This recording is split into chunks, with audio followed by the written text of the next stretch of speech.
está lindo hoje, Elisete. Ô, Serginho. Não vai levar essa mulher para viajar, né? Brincadeiras à parte, a gente sempre tem um privilégio de estar aqui, estar estudando a palavra de Deus e aceitando o convite de Deus também. Amém. Eu gostaria que os irmãos me acompanhassem na leitura do texto bíblico, em Daniel 8. Abra suas Bíblias, Daniel 8.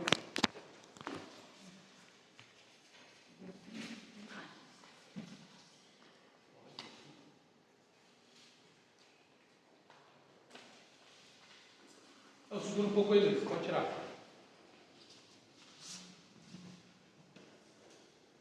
Há algumas coisas que para o adventista é essencial.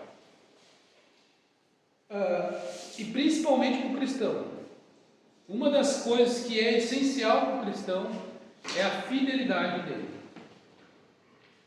O cristão, ele deve ser fiel, e essa deve ser uma das características do cristão. A fidelidade dele. E quando a gente fala em fidelidade, abrange vários setores da nossa vida. Vários setores.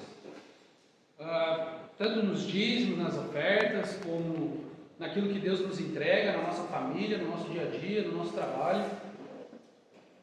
E ser cristão quer dizer ser fiel. Nada mais, nada menos que Jesus, ele diz, é ser fiel até a morte e dar-te-ei a coroa da vida. Então, Deus, ele requer de nós fidelidade. E uma característica que entra dentro da fidelidade de Deus, dentro da fidelidade que nós devemos ter com Deus, é a fidelidade à Bíblia. A fidelidade à Bíblia. É quando Deus diz, assim eu digo, assim eu quero, assim vocês devem se portar. Então, quando ele diz assim, nós também devemos ser fiéis àquilo que ele nos diz. Então, o que acontece? Há algumas coisas na Bíblia, algumas partes da Bíblia, que eu creio que nós devemos estar mais atentos, e principalmente nesse tempo, ser mais fiéis àquilo que Deus nos entregou, que é a sua palavra. E há uma parte em especial da Bíblia que Deus nos entregou para que nós entendêssemos o tempo que nós vivemos. E essa parte em especial são as profecias. O adventista, ele não deve ser só conhecido pela fidelidade dele, mas ele deve ser conhecido também pelo entendimento do tempo e o entendimento das profecias. Um adventista, ele deve saber o que Deus nos deixou e o que ele quer que nós fazemos daqui em diante. Não é à toa que foi feita uma pesquisa, de alguma geração da igreja. 90% da igreja não compreende muito bem as profecias. E por que a gente está falando disso? Irmão, mas, cara, tem data lá, tem uma tal de besta, tem um tal de dragão. O que isso tem a ver para a minha salvação, irmão? Tudo a ver. E a igreja, ela começa a perder a sua essência quando ela esquece de onde ela vem. Essa igreja, ela nasce da profecia. Ela nasce da Bíblia. Então, e o perigo disso é o que nós vamos estudar hoje. O perigo de não entender o tempo, de não entender as profecias, podem nos deixar despreocupados. Podemos estar vivendo a vida despreocupados, sem entender o tempo que estamos vivendo. Israel, no dia de sábado, ela acorda com um ataque do Irã, com drones atacando Israel. Israel já vinha numa briga geopolítica já com a Palestina há muito tempo. E agora esses poderes se levantam e começam já a travar o que a gente chama de uma pré-guerra. Mas guerra sempre teve, sempre existiu guerra, sempre existiu a maldade, sempre existiu conflito. Josué lutou para conquistar Canaã, Caleb lutou para conquistar Canaã. Irmão, isso aí não tem nada a ver com a minha vida aqui na Albatroz. Não tem nada a ver isso aí. É o perigo de não se estudar as profecias, de não entender o tempo. Quando Jerusalém ela foi destruída no ano 70 pelo comandante Tito, general, Jesus disse que aquela cidade esplendorosa onde os judeus, os fariseus colocavam as suas esperanças, colocavam o seu orgulho, ali não restaria nada. Ela não restaria pedra sobre pedra. É isso que ele diz. E ele dá um intervalo disso, dizendo: ai, que a vossa fuga se dê no dia de sábado. Jesus estava alertando, e quem entendeu a profecia, quem entendeu o que Jesus disse, no momento mais crítico da destruição, conseguiu fugir para o deserto. Então, dentro desse panorama, a gente vai entender se devemos ter preocupação com o tempo ou não. Então, Daniel ele vai dizer o seguinte, 8:25: por sua astúcia, nos seus empreendimentos, fará prosperar o engano no seu coração, se engrandecerá e destruirá muitos que vivem despreocupadamente. Convido você a estar orando. Grande e amado Deus, obrigado, Senhor, porque tudo o que precisamos o Senhor nos outorgou nessa carta. A Bíblia é uma carta de amor, ó Pai. É uma carta no qual o Senhor quer que estejamos atentos, mas para isso precisamos do Espírito Santo. Nos dê discernimento e sabedoria para compreender as suas verdades nessa noite. Entregamos tudo em suas mãos, em nome de Jesus. Amém. Daniel 8:25, ela vai falar de um poder religioso que iria se engrandecer, que iria se prosperar, que iria destruir muitos que vivem despreocupadamente. E Daniel ali está falando em especial do chifre pequeno. Um sistema de engano, um sistema religioso que destruiria isso. E a gente não vai entrar a fundo hoje nesse tema.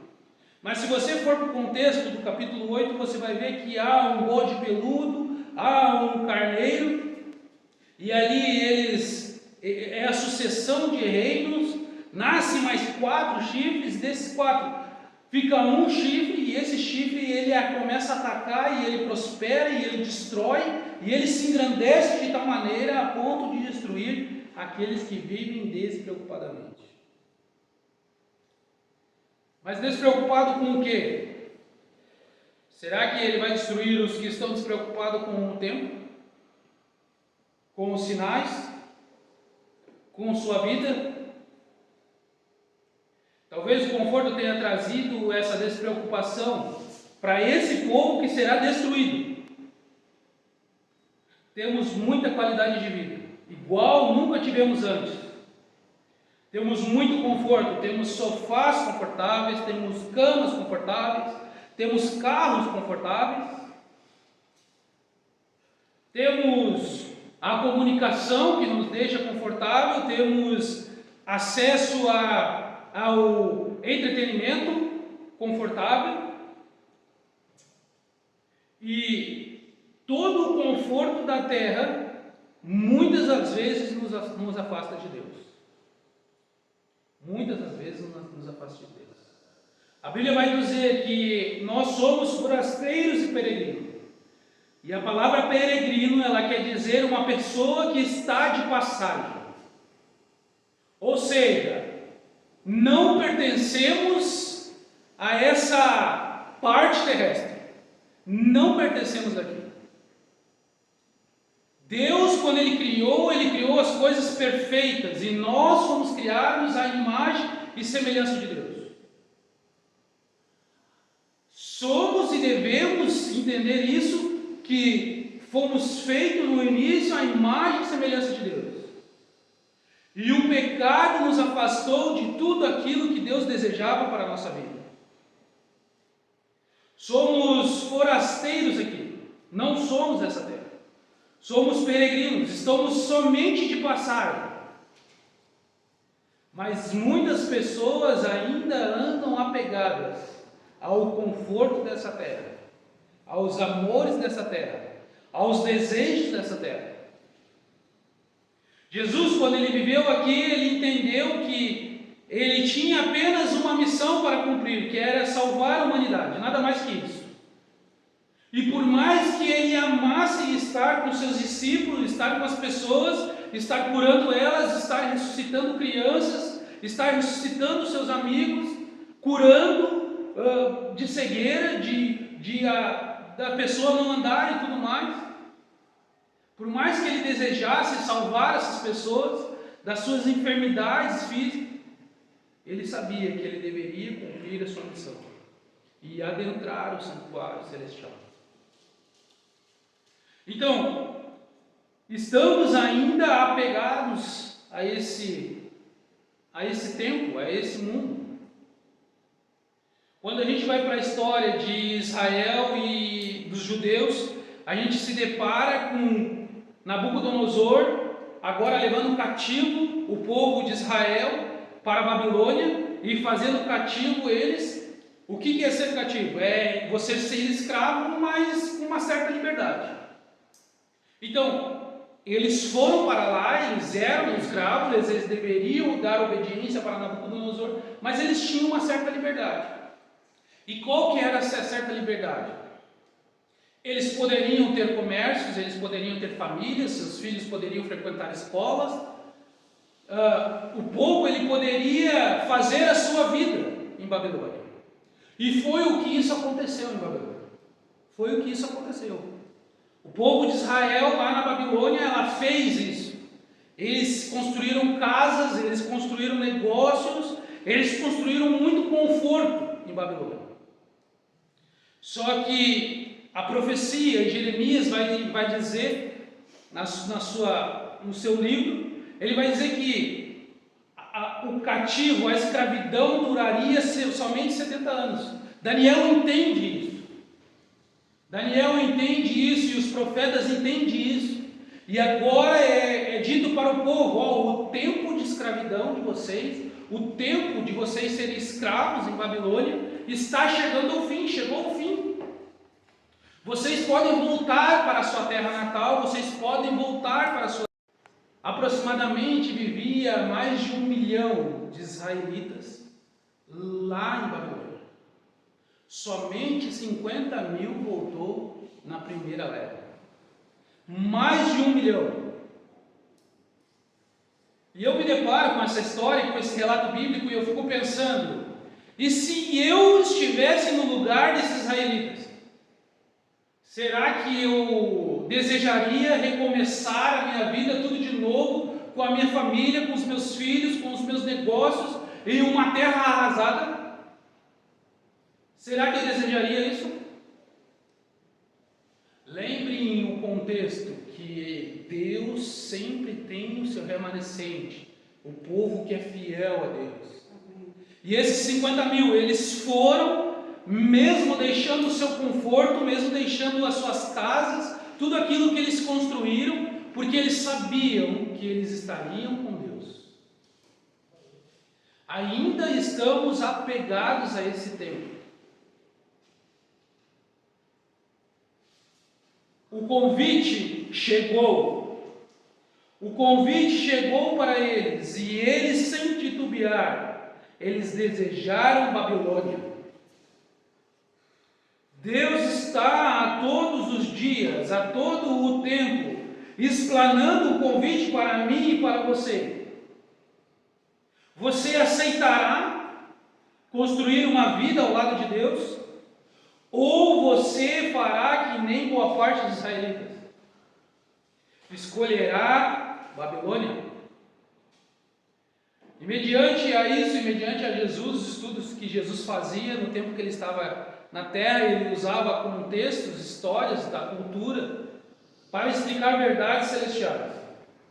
E eu quero com isso também contar uma história real para tentar ilustrar o que a Bíblia deseja passar para nós nessa noite. Luiz, pode largar aí? No dia 13 de novembro, Não, ali mesmo. No dia 13 de novembro de 1985, o vulcão Nevado del Ruiz, em Armero, Colômbia, entrou em erupção. Morreram cerca de 22 mil pessoas por conta do incidente. Um jornalista chamado Rodolfo Rodrigues Caldeirão escreveu um artigo que foi publicado no jornal El Espectador, o maior jornal da Colômbia, de maior circulação na Colômbia, com o título Um Desastre Anunciado. Segurei. E por que estava anunciado? E ele vai dizer o porquê que estava anunciado. E o Serviço Geológico da Colômbia também, da onde foi tirada a fonte, também vai dizer isso. 11 meses antes do desastre, a montanha estava fumegando. Ela começava a soltar suas fumaças e dar sinais. A cobertura de neve que tinha, a montanha se converteu em gelo por conta do calor intenso. Os níveis do rio, justamente por causa desse derretimento que acontecia na parte mais baixa, começou a aumentar. E essa neve que estava ali derreteu e começou a aumentar o rio, fazendo que o acesso a muitos bairros fosse bloqueado por conta disso. A nuvem de gases e cinzas alcançou o primeiro dia cerca de 45 metros. O segundo dia, aproximadamente mais de 228 metros. E o último dia, mais de 4.900 metros de altura. No dia 11 de setembro, isso já tinha começado há muito tempo atrás, sentiram a terra tremer 3 pontos na escala Richter, um tremor de terra. Mesmo diante disso, muitas pessoas morreram. Diariamente as pessoas escutavam das suas casas o barulho da montanha. A montanha, ela balançava, ela dava barulhos, principalmente na parte da noite. As autoridades fecharam o caminho que dava até a montanha por conta do lodo. As pessoas não conseguiam manter suas casas e suas mobílias limpas por conta das cinzas lançadas diariamente. E agora eu fico pensando, né, as mulheres querem sempre deixar suas casas limpas, né? Você pensa, você morando próximo de um vulcão e aquelas cinzas toda por cima de panelas, de mesas, de televisão, de tudo. Era possível sentir constantemente o cheiro de enxofre no ar. Na mesma noite começou a chover torrencialmente e houve uma escuridão sobrenatural. Um irmão adventista chamado Ridardo Rojas começou a andar em sua moto, avisando a comunidade de adventistas para que deixassem a cidade porque algo iria acontecer. Havia uma comunidade adventista, igrejas adventistas. Segura ele, pode deixar ele. Havia 124 adventistas na cidade e ao todo pereceram 120 adventistas. E por que morreram? Por que morreram? Não deram ouvidos.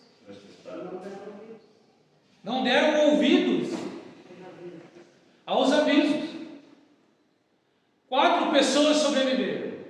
Eu creio que seja a família de W. Roas. A esposa, ele e 2 filhos. Creio isso. Pode passar, Luiz? E o que eu quero dizer com isso? Havia sinais suficientes para dizer que haveria um desastre iminente ou não? Havia sinais? Sim. Poucos ou muitos sinais? Muitos. Você acordava e você ouvia o quê? Barulho. Os barulhos. De noite e de dia. Havia sinais nas estradas. Eles passaram, havia cinzas. Havia os sinais dentro de casa. As crianças vinham da escola e diziam: ó, mãe, a escola foi interrompida porque deu um terremoto gigante.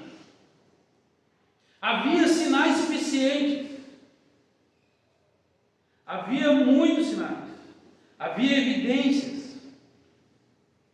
Mas há outro ponto também. E é esse ponto ponto aqui que a gente vai falar um pouco agora. As pessoas, elas davam ouvidos também às autoridades públicas, às pessoas, ao ser humano, que falavam ao contrário do que os sinais advertiam.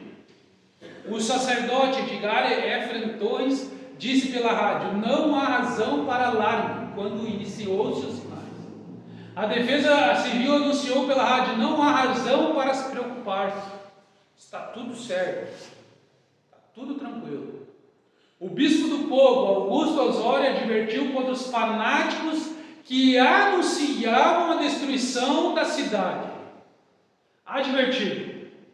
Os fanáticos que há muito tempo eles proclamam a mensagem de advertência: caiu, caiu a grande Babilônia. O governador do estado de Tolima disse: nenhum desastre se pode predizer. O cientista colombiano Jaime Velázquez disse: este vulcão nunca entrará em erupção, nada vai acontecer. O ministro de Minas, Evan do Escobar, disse: nada se sucederá. O geólogo, agora dos Estados Unidos, disse: não há possibilidade de que a cidade sejam sepultadas pelas lavas. O Comitê Regional de Emergência anunciou: saiam e desfrutem o espetáculo, porque nada de mal vos acontecerá. Era esse o panorama daqueles que viviam vendo os sinais. Havia as autoridades que simboliza a voz humana, dizendo: não, vocês podem ficar tranquilos, está tudo sob controle, não há o que se preocupar, tudo está certo. Eu não trouxe a foto porque achei a foto muito forte, mas há crianças soterradas pela lava. Há crianças soterradas pela lava. E porque justamente aquele que deveria dar ouvidos à palavra de Deus, ouvir aqueles que espiritualmente diziam que iria acontecer o desastre, eles não ouviram, eles preferiram ouvir a voz do mundo. Abra sua Bíblia em Mateus 24 e me acompanhe na leitura.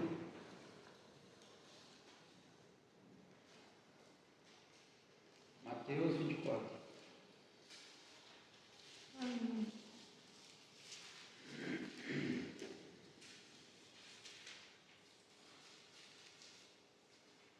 32 e 33.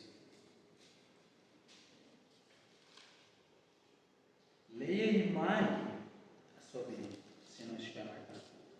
Aprendei, pois, a parábola da figueira. Quando já os seus ramos se renovam, as folhas brotam, sabeis que está próximo o verão. Assim também vós, quando virdes todas as coisas, sabeis que está próximo as portas. Em verdade vos digo que não passará essa geração sem que tudo isso aconteça. Passará o céu e a terra, porém as minhas palavras não passarão. Tudo o que Jesus disse na Bíblia aconteceu. Tudo. E não é isso, não é essa parte especial, não é esse capítulo especial, e não é outro capítulo especial que não acontecerá. A Bíblia vai dizer que esses céus, eles estão entesourados para o fogo. Tudo o que a Bíblia diz se cumpriu. E isso também vai se cumprir. Creia você não ou sim, vai se cumprir. A palavra de Deus, ela não depende de nós para o cumprimento dela. Ela está já no seu cumprimento. Cada dia que se passa é um dia a menos para a volta de Jesus. Por isso a importância de se estudar as profecias e entender o tempo. Jesus diz isso e ele diz para nós entendermos que quando todas essas coisas estivessem acontecendo, irmão, sempre teve guerra, Sempre teve morte do pai, do filho, sempre se mataram, sempre teve maldade, sempre teve crime, sempre teve corrupção, isso sempre existiu. Mas Jesus disse, quando todas essas coisas estiverem acontecendo, sabeis que está próximo. O quê? O dia da volta dele. E o louvor, ele é muito claro em dizer que vencendo vem Jesus.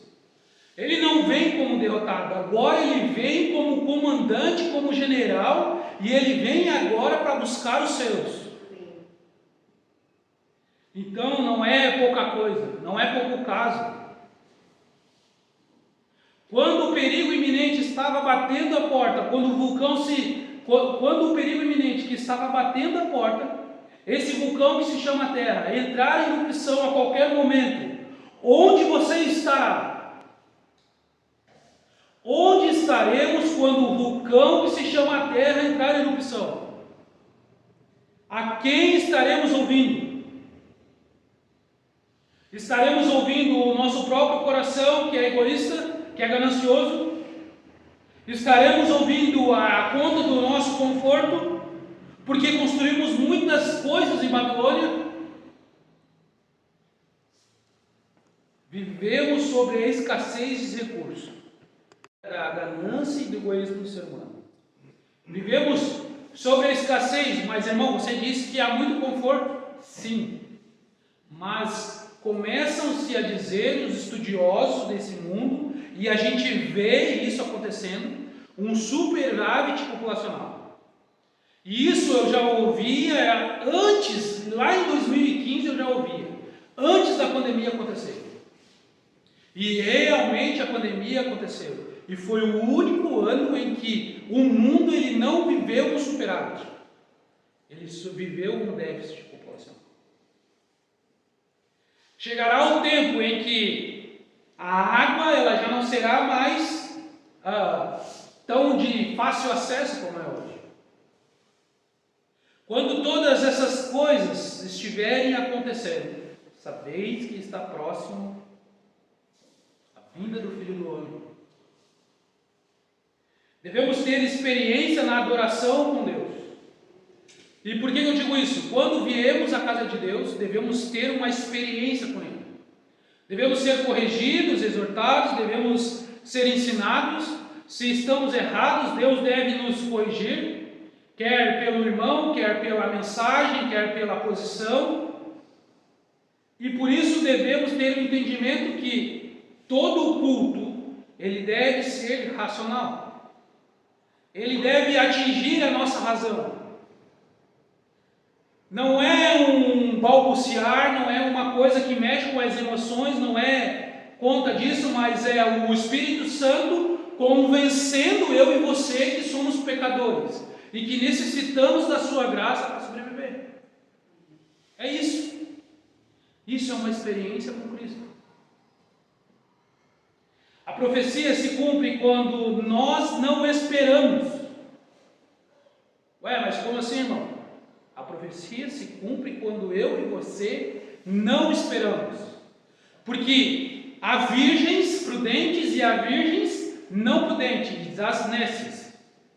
E todas elas carregavam azeite, só que aquelas prudentes elas tinham mais azeite. E quando o noivo vem, nenhuma estava esperando, porque todas estavam dormindo. Mas umas tinham azeite a mais. Umas estudavam a Bíblia, umas estudavam a lição, umas visitavam os irmãos, umas desejavam em oração encontrar a Deus. Se queremos fazer parte daquelas que têm azeite sobrando, devemos exercer aquilo que Deus nos entregou. Amém. Todas dormiram. Todas dormiram.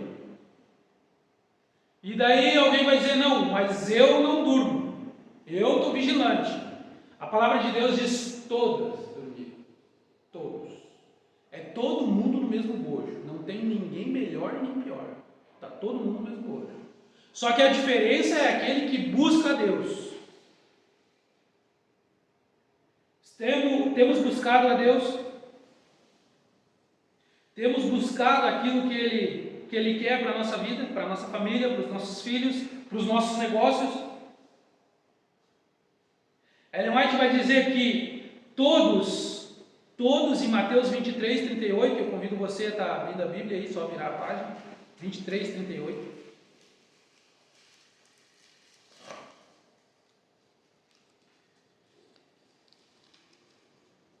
Eu volto lá no início um pouco, que a gente tinha conversado. Jesus, quando ele vai lamentar sobre Jerusalém, ele vai dizer: eis que a vossa casa ficará deserta. E todos que estavam vindo ficaram temerosos. E principalmente os discípulos, aqueles que seguiam a Jesus. E notem que ele fala isso e ele continua. Ele continua a sua caminhada. E se você for mais à frente, você vai ver os discípulos apontando para Jerusalém e dizendo: Senhor, vede quão grande, quão magnífica é Jerusalém.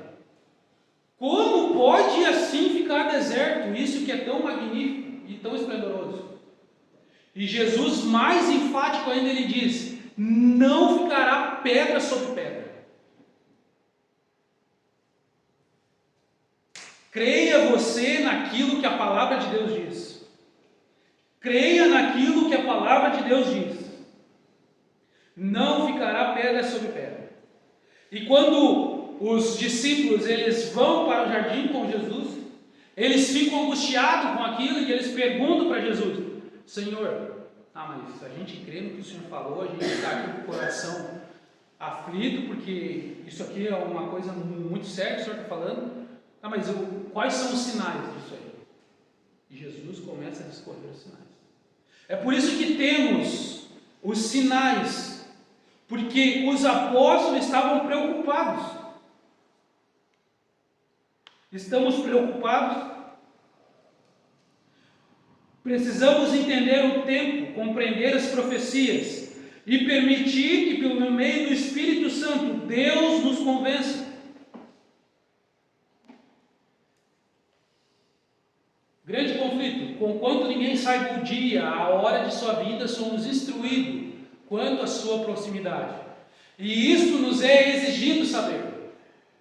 Demais é nos ensinado que desatender a advertência ou recusar saber a proximidade do advento do Salvador ser-no-á tão fatal como foi nos dias que viveram os dias de Noé, o não saber quando viria o dia do dilúvio. Quantos anos Noé pregou? 120. Quem entende de profecia? Quantos anos nós temos de graça? A Bíblia vai dizer que a gente já passou dos 120. E eu só compreendo isso, e eu não vou dizer para você, porque você vai ter que estudar sobre isso. Você vai entender que já passamos o tempo de Noé, de graça. Estamos há mais de 120 anos de graça. Já passou esse tempo. Está chegando o tempo que a porta da graça irá se fechar. Está chegando esse tempo. A Bíblia ela fala sobre esse grupo que vivia despreocupadamente nos tempos de Noé. E Noé ele não poderia ser negligente com a mensagem. Noé ele deveria pregar o quê? O juízo. O juízo eminente daquele povo. Se arrependam dos seus pecados e entrem na arca, porque Deus irá destruir esse mundo em um grande dilúvio. Noé, tu está ficando louco, nunca caiu chuva. Não caiu chuva, a gente nem sabe o que é isso. Como é que vai ser destruído um dilúvio? Entrem na arca e se arrependam das suas maldades. Noé ele não poderia em nenhum momento negligenciar a mensagem. Porque se ele negligenciasse a mensagem do juízo de Deus, que aquele povo seria destruído, ele seria culpado pelo sangue. E Noé em nenhum momento ele deixou de pregar o juízo. Agora eu fico pensando, os animais entrando, e o Espírito de Profecia vai dizer que as pessoas que viram os animais entrando ficaram preocupados com aquilo que estava acontecendo, porque eles entravam em ordem, eles entravam em conjunto, em casais, dentro daquela arca, sem Noé fazer força nenhuma, sem Noé chamar, sem apito, sem nada. Eles entravam certinho, cada um lado a lado, e as pessoas ficaram temerosas, chamaram os estudiosos daquele tempo, chamaram os... Olha, o que está acontecendo aí? Não, isso aí é loucura de Noé, alguma coisa ele fez aí, mas chuva não vai cair. E quantos dias após Noé entrar na arca, choveu? 40. 7 dias, né? 40 dias de chuva, muito bom isso. Mas Noé entra na arca e não cai a chuva. Ela vai cair depois de 7 dias. E agora eu fico vendo aquelas pessoas do lado de fora, a arca fechada, as pessoas rindo de Noé e dizendo: Noé, e aí, e a chuva? Já faz 7 dias que tu tá aí, cara. Sai daí, tu vai morrer, tu tá louco. Tá ficando louco. Tá ficando louco aí trabalhar com as crianças, tu tá ficando louco aí ficar na igreja. Tu tá ficando louco aí não beber, tu tá ficando louco não sei trabalhar. Eu poderia muito bem vir aqui e falar um pouco da minha vida para vocês. Falar de se livrar de 2 ou 3 tentativas de homicídio. Mas devemos crer e entender que quando estamos aqui devemos falar a verdade, e o culto ele deve ser cristocêntrico. Ele deve girar em torno daquilo que Deus é para nós, daquilo que Ele vai fazer para nós e daquilo que Ele fez para nós. Amém. Devemos entender isso e não fugir da nossa fidelidade à palavra de Deus. Então, louco não é? Você está ficando louco. E agora, diante daquilo, dá o 7º dia, começa a chover, e torrencialmente, as pessoas desesperadas, as crianças, porque havia crianças naquele tempo, não fuja disso, não fuja dessa visão. Pais, mães, um mundo mal transformado agora num grande dilúvio, começam a gritar, a berrar, e eu creio que para Noé, somente pela graça de Deus, porque Noé dentro da arca, ele ouvia os gritos, ele via os gritos da destruição, e somente Deus, eu acredito na vida de Noé, para livrar de toda essa memória, porque a história da redenção vai dizer que a chuva não era apenas só de cima, mas também ela vinha das fendas. E por que eu estou dizendo isso para você? Para você entender o momento, para você saber, se até agora você não estudou, Deus está trazendo essa mensagem para você, para que você entenda que as profecias, elas nos deixam uma mensagem de urgência. E essa mensagem de urgência é a verdade presente. Além de pregar, Noé tinha que mostrar com as suas obras que ele tinha fé na mensagem. E qual foi o jeito que Noé mostrou com as suas obras que ele tinha fé na mensagem? Qual foi o jeito? Cumprindo as ordens de Deus. Cumprindo as ordens de Deus. Construindo o quê? Uma arca. Ele deveria mostrar com suas ações, com a sua vida, que ele acreditava fielmente naquilo que Deus falou. E qual foi o jeito? Construir uma arca. É difícil construir uma igreja, né? Imagina uma arca. Só com quantas pessoas? Seus filhos. Olha lá ainda. Agora, se coloquem na vida de Noé. Quanto tempo ele passou sem que se arrependesse de viver ao lado de Deus, sem que se arrependesse daquilo que ele se propôs a fazer. Ele não podia negligenciar a mensagem que Deus lhe entregou. Ele não podia em nenhum momento titubear. Ele todo dia, quando ele levantava, ele tinha um propósito, que era construir a arca para uma nação, para um povo corrupto, um povo que fazia maldade, que caçoava dele. Mesmo assim, ele cumpriu aquilo que Deus colocou na vida dele. Temos você e eu cumprido aquilo que Deus quer para a nossa vida? Estamos todos no mesmo bojo, lembra? Agora, quando aquele povo clama por misericórdia, para que Noé deixasse eles entrar na arca, Noé podia deixar ou não? Noé podia botar uma cordinha para eles subir? Não? Mas eu creio que ele tinha vontade de deixar quando ele ouviu aquelas crianças. Ele deveria cumprir o assim do Senhor. Né? Mas agora já era tarde demais. Agora já era tarde demais. Seu período de graça estava se aproximando do fim. Noé tinha fielmente seguido as instruções que recebera de Deus. A arca estava concluída em todas as suas partes, conforme o Senhor determinara, e estava provida de alimento para o homem e para os animais. E agora o servo de Deus fez o seu último solene apelo ao povo. Com um desejo angustioso que as palavras não podem exprimir, solicitou que buscasse refúgio enquanto ainda se poderia achar. De novo rejeitaram suas palavras e levaram a voz de Deus à zombaria e escárnio. Viveremos isso nesse tempo presente. Viveremos zombaria e escárnio nesse tempo presente. Mas ao oitavo dia, as nuvens negras se espalharam pelo céu, seguiram o murmúrio do trovão e lampejo do relâmpago.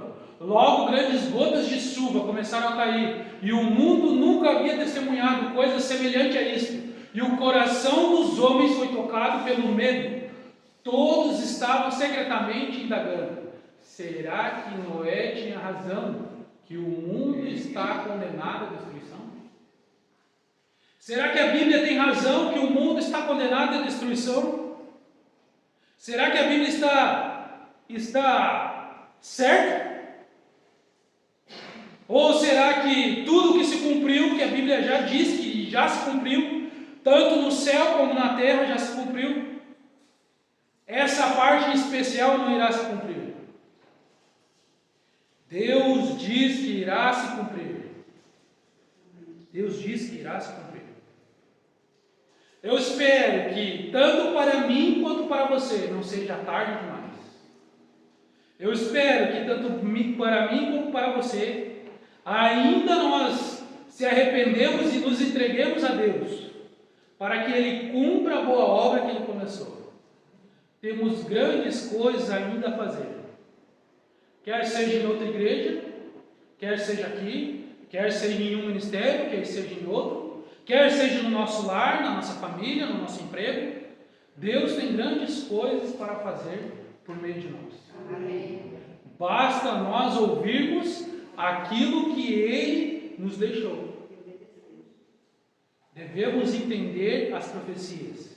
E por isso que uma das características do adventista é estudar as profecias. Estar atento às profecias. Estar atento ao estudo que será feito aqui em maio. Fazer-se presente. Estudar em casa. Procurar saber.